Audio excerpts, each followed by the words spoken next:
pagi bro, selamat pagi, happy weekend.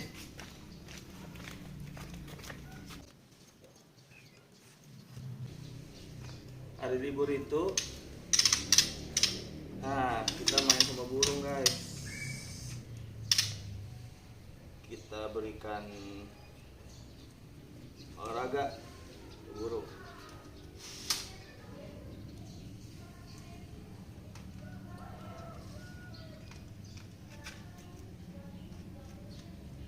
Nah, untuk teman-teman yang belum bisa masukin burungnya ke dalam kubaran, siapin satu jangkrik. Wah, udah masuk duluan. Siapin satu jangkrik, pancing dia di sini guys.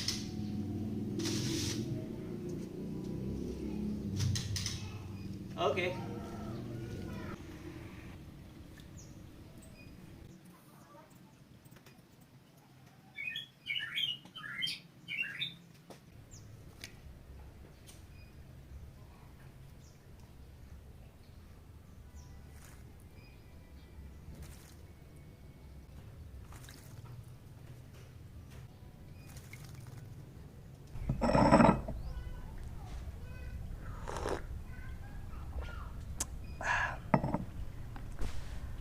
Assalamualaikum warahmatullahi wabarakatuh. Selamat datang kembali di channel Raja Gundul guys. Apa kabar semuanya? Wah, udah lama nih nggak bikin konten karena kesibukan aktivitas ya. Dan memang situasinya juga lagi kurang bagus. Jadi hari ini gue mau bikin konten lagi dan membahas tentang murai batu tentunya. Stay tune terus.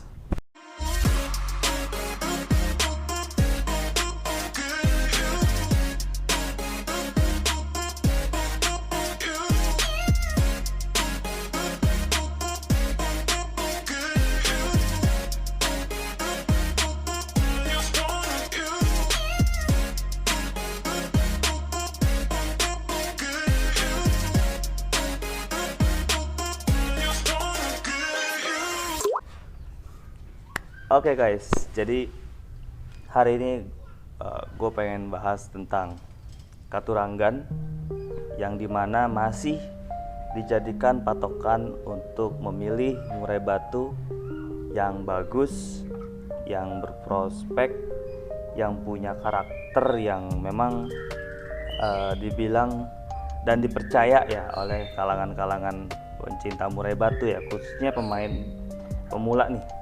Ya, jadi Katuranggan seperti apa atau seperti apa ciri-cirinya ya untuk murai batu yang bagus itu kita akan bahas di sini satu-satu ya guys, dari ujung kepala sampai kaki sampai ekor. Oke. Sebelumnya saya ucapkan selamat bergabung bagi para subscriber, bagi para penonton yang mulai mengikuti dari channel Raja Gundul. Saya ucapkan selamat datang dan silakan di like, di komen, serta di subscribe dan nyalakan loncengnya untuk mengetahui video-video terbaru dari Raja Gundul.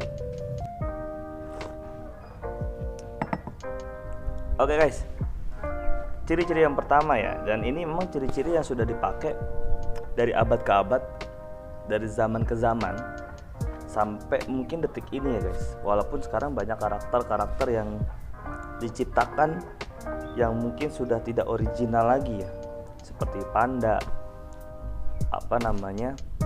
supak ya, dan lain-lain gitu ya. Banyak albino. Kalau albino mungkin ada dulu ya, cuma kalau panda, supak itu kayaknya pembuatan atau silangan-silangan ya. Jadi yang mau saya bahas di sini adalah murai batu yang memang original hitam, dadanya kuning. Dan dia standarnya murai batu ya, memang murai batu dari dulu ya itu ya, yang dilombakan pun sampai detik ini masih murai batu warna-warna yang standar ya. Jadi kita bahas dari pala. Nah, karakter murai batu yang dibilang atau dikatakan berprospek, yang mempunyai prospek bagus ya, ini ada dua ya guys. Yang pertama hutan ya, murai hutan asli Sumatera yang sampai sekarang detik ini masih jadikan murai terbaik ya. Yang kedua ternakan silangan.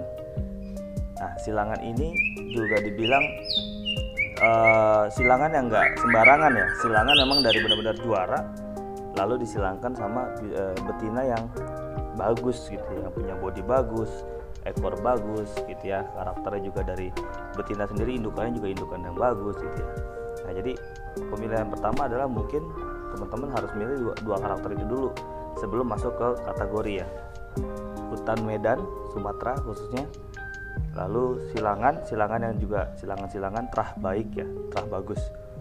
Nah, setelah masuk ke dari mana asalnya si murai batu tersebut, ada juga karakter atau katurangan yang dimiliki sama murai batu tersebut gitu ya. Nah, kalau dari pala, kita mulai dari pala. Pala itu dilihat dari posisi depan berhadapan-hadapan. Itu pala itu akan papak guys, rata seperti cukuran rambut TNI. Ya, itu rata tuh, dilihat papak. Walaupun kalau dilihat dari samping sebenarnya juga sedikit bulat, tapi memang ketika dilihat dari depan, pala itu dia papak, ya lurus. Itu yang pertama ya. Yang kedua dari paruh. Nah, paruh ini carilah yang tebal, panjang, dan kalau bisa yang bercelah. Nah, ini digadang-gadangkan ketika mendapatkan paruh tebal, panjang dan agak sedikit bercelah, ini suaranya tegas, keras, kencang gitu ya, dan dia bervolume yang nggak biasanya. Volumenya tuh luar biasa gitu, nggak biasa burung-burung yang lain, suaranya pasti lebih kencang. Dan kalau paruh tebal ini biasanya isian lebih ke tembak ya, menembak gitu ya, bukan ngerol tapi menembak. Tapi kalau yang agak sedikit kecil dan tipis, dia bisa lebih ngerol, seperti halnya kenari kan. Kenari aja kan kecil ya, makanya dia ngerol. Tapi kalau cililin paruhnya tebal tuh, nah dia cepatnya nembak satu jalur. Nah, itu sedikit persamaan ya antara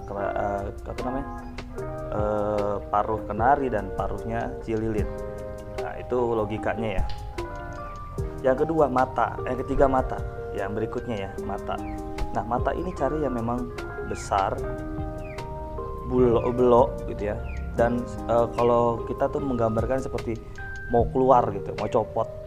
Nah, ini menggambarkan emosi ya. Kalau dilihat dari muka, perpaduan antara pala, paruh dan mata ini, dia sifatnya kayak mau melotot, marah gitu ya, serem gitu ya. Jadi, nah ini tiga. Nah, pala, paruh dan mata ini adanya di bagian kepala. Artinya kepala ini juga nggak boleh yang kecil guys. Kepala carinya yang besar, dan dia dilihat tuh cocok ya, tidak timplang. Ada yang matanya gede, palanya kecil, paruhnya kecil. Nah, itu kan nggak simetris ya, nggak enak gitu dilihatnya. Jadi cari yang benar-benar presisi, sesuai gitu, ukuran itu sesuai. Kalau bisa matanya yang gede tapi sesuai, bisa dilihat dari kita sendiri ngeliatnya enak gitu. Lalu juga dari kepala. Oke, langsung masuk ke leher ya guys. Masuk bagian leher. Leher ini sebenarnya burung standarnya leher itu memang udah ada ya. Tapi kalau bisa, ketika memang dia berposisi sedang emosi, nah carilah yang panjang dan tebal lehernya. Ya, agak sedikit panjang dan tebal. Ada leher yang memang sifatnya agak sedikit ke dalam, ya, masuk atau pendek. Nah, itu kalau bisa jangan pilih yang leher pendek, karena kenapa? Ya, bisa dibilang nafasnya ya nggak begitu panjang, dan ya penampilan juga nggak asik banget. Oke guys, lanjut ke poin berikutnya, yaitu bagian sayap. Ya, cari sayap yang posisinya jangan ada kadang sayap itu nempel ke atas. Jadi sayap itu harusnya kalau lagi posisi santai begini guys. Kalau lagi posisi santai itu begini. Tapi kalau lagi posisi tarung begini. Ini body, begini adanya. Gitu ya. Nah, adanya di posisi gitu. Jangan cari yang ketika lagi posisi tarung, ini sayap salah satunya nyangkut di atas. Nah, cari yang bagus, yang tegap, yang presisi, yang ketat gitu ya, sehingga ketika tarung nanti saya kasih lihat video atau gambarnya. Jadi posisi sayap itu ada di bawah, atau kalau lagi santai nyilangin. Oke, ke posisi sayap. Lalu di posisi berikutnya yaitu badannya. Nah, cari badan ini yang agak panjang, nggak bulat, nggak terlalu besar, juga jangan terlalu kecil. Ya, kenapa? Ya ini lagi baik-baik lagi ya. Ada orang yang suka bodinya kecil, ada orang yang suka bodinya besar. Tapi kita ambil rata-rata yang sedang-sedang saja, tapi terlihatnya besar. Sedang tapi terlihat besar. Kalau kenari itu ada loper ya. Ada yang kecil lokal, ada yang loper agak besar sedikit. Ada lagi yang F1 yang badannya gede banget. Ada Yorkshire yang lebih besar lagi. Kalau di murai mungkin ada yang ya kecil, hutan banyak yang kecil, khususnya Lampung gitu ya, Jambi. Ada juga yang memang bodinya bodi besar gitu. Medan itu posisinya rata-rata standarnya, stabilnya standar itu besar gitu, stabil, nggak besar nggak kecil gitu ya. Nah, cari yang agak panjang, dan warna dada ini cari yang jangan kemerah-merahan, cari yang agak ke kuning-kuningan atau ke orange pucat ya, jangan oranye kemerah-merahan gitu, jangan. Carinya yang warna-warna agak sedikit tidak terlalu gelap gitu ya, kuning terang ya. Nah, lalu cari badan murai yang memang posisi dirinya itu jangan yang begini guys. Cari kalau posisi dirinya lagi santai, dia agak sedikit nekuk. Jadi si jari itu dia punya kaki itu begini, nekuk, jangan yang begini. Kenapa? Ini adalah posisi stabil atau posisi dia sedang siap-siap siaga gitu. Jadi ketika ada lawan atau ketika ada ancaman, dia akan segera lompat. Nah, ini posisi badan ke kaki. Sedangkan kakinya sendiri cari yang sedikit agak gelap. Ya sekarang jarang ya guys punya kaki yang gelap, biasanya putih berminyak, putih basah gitu ya. Lalu yang ada putih kering, ada hitam kering. Hitam basah ada nggak? Jarang. Biasa hitam basah jarang, biasanya hitam kering atau putih basah. Ya basah itu diumpamakan seperti kayak ya tidak kering gitu, agak nggak bersisik gitu. Sisik bukan sisik tua ya, sisik masih muda tapi agak kering. Nah, ini digadang-gadangkan karakter yang punya kaki kering, hitam khususnya, itu bermental baja guys. Di hutan itu rata-rata murai itu kakinya gelap semua, jarang yang punya putih, kecuali hutan-hutan yang di daerah impor ya, Singapura, Thailand, Vietnam, itu rata-rata putih. Nah, lalu bagian kuku, nah ini juga jarang atau sangat sering dilupakan kuku. Kuku ini cari yang, atau pilihlah jangan yang belang. Di sisi sebelah sini, 3 sisinya di sini hitam, di sininya putih. Atau di sini duanya hitam, di sininya putih. Salah satunya ada yang hitam atau salah satunya ada yang putih. Nah, kalau bisa cari yang putih-putih sekalian semua, atau hitam-hitam sekalian semua, kanan kiri. Ya, dan jangan ada yang cacat sedikit pun. Ya, bengkok atau apa, jangan. Cari yang agak panjang juga, supaya apa? Cengkramannya itu biar bisa lebih mantap. Cengkraman di tangkringannya lebih mantap, karena kalau semakin besar atau semakin panjang, diameter tangkringan itu sudah bisa dipegang dengan bagus ya guys. Jadi pilihlah yang agak panjang, hitam, kering atau putih kering gitu ya, atau putih basah terserah. Cari kukunya yang satu warna ya, hitam sekalian semua atau putih sekalian semua.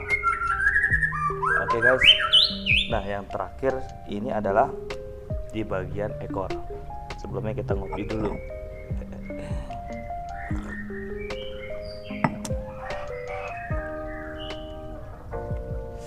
Nah, untuk ekor ini banyak banget perdebatan. Ya, pengennya panjang. Ya, kalau Lampung udah pastilah ekornya 16, 17, 15 gitu ya. Enggak ya, 17 lah ya, 17 18 ekor Lampung. Tapi kalau Medan itu rata-rata 20, 21, 22 ya maksimalnya ya, 21, 22, 23, 24 gitu. Ada lagi yang mungkin pengennya 30 cm, 40 cm. Nah, menurut saya murai yang baik adalah murai Sumatera hutan, yang dimana ekor itu nggak terlalu panjang guys. Bahkan di gadang atau kita menganggapnya murai panjang itu ekor akan lebih cepat capek daripada ekor yang murai ekornya standar gitu ya, 22, 23, 24. Ketika dia main itu nggak terlalu capek karena nggak terlalu panjang ya. Jadi ekor murai batu yang menurut saya yang tepat adalah murai ekor yang cukup standarnya 21, 22, dan 23. Lalu tebalnya gimana? Nah, tebal ini jangan asal tebal ya, cari yang rapat guys. Jangan tebal boleh, tapi yang rapat, jangan yang melebar.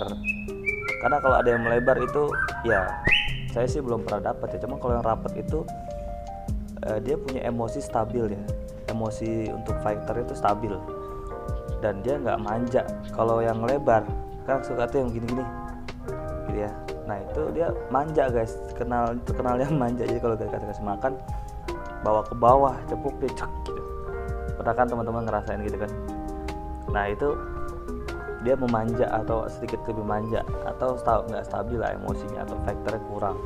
Jadi cari yang panjangnya atau murai ekor jagonya itu 23 gitu ya, 22, 23. Lalu cari yang rapat. Nah lalu untuk ekor ketika dibalik di bagian polanya ya, ini juga masih jadi perdebatan ya. Ada 3 pola yang menurut saya juga bagus guys. Ada tipe W ya, nanti saya kasih lihat video fotonya. Ada tipe V, ada tipe U. Nah kebetulan murai saya ini adalah tipe V.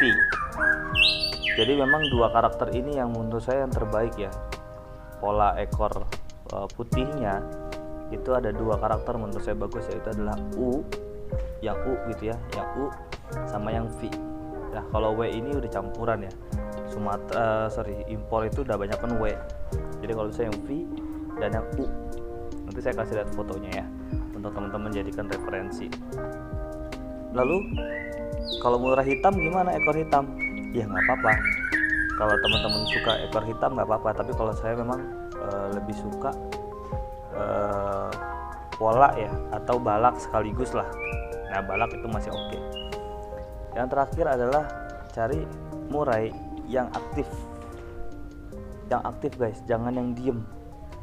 Murai itu aktif ya, tapi ketika dilombakan dia bisa apa ya namanya, stay di satu tangkringan gitu ya.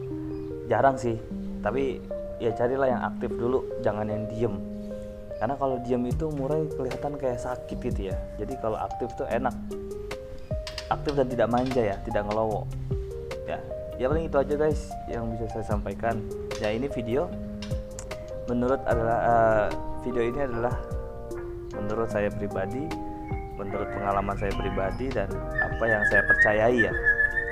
Nah lihat ini sambil ngumbar aja bolak-balik masih bunyi dia ya. Jadi teman-teman silakan ketika mempunyai kepercayaannya sendiri atau keyakinan sendiri, saya serahkan lagi ke teman-teman. Tapi saya jelaskan atau saya sekali lagi tegaskan bahwa ini adalah video atau cara atau bagaimana cara memilih katuranggan yang terbaik menurut saya dan kepercayaan saya sendiri. Silakan teman-teman yang mempunyai pertanyaan atau mau berkomentar atau ada sedikit perbedaan, silakan komentar. Teman-teman mungkin punya pengalaman, wah ternyata ekor hitam itu lebih bagus, mari kita bahas. Atau wah kaki hitam itu ternyata nggak semuanya bagus gitu ya, nggak apa-apa, ayo kita diskusi ya. Saya senang sekali ketika teman-teman subscriber Raja Gundul ingin berdiskusi di YouTube saya atau di video ini ya guys. Jadi itu aja, terima kasih. Raja Gundul pamit. Assalamualaikum warahmatullahi wabarakatuh. Ciao.